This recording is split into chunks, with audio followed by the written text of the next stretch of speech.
Анткени аялды каржылап карай албаган эркектерге кыздарыңыздарды берип алып, эртең күнү дагы кор болуп калбаңыздар. Мисалы биз Аян ТВ, азыр Марва ТВ болуп калды. Марва ТВларда сүйлөйбүз, түз эфирге чыгабыз, суроо жооп.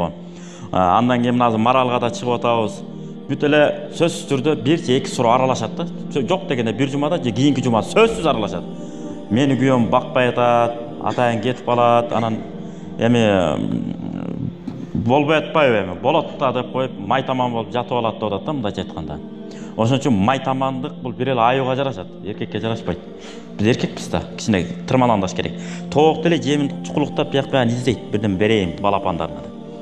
Биз деген адамбыз, бирөөнүн кызын алгандан кийин эмне кылыш керек? Жашынакай кылып асырап алыш керек. Ошон үчүн кесиби бар бала үйлөнүш керек. Кесиби жокпу? Соода жагына болобу, мугалимдик жагына болобу, кыскасы бирдемке издеп келгенге кесиби болгон эркек үйлөнүш керек. Демек, кесип аркылуу мен рызкы табанам деп да кепилип айта албайбыз.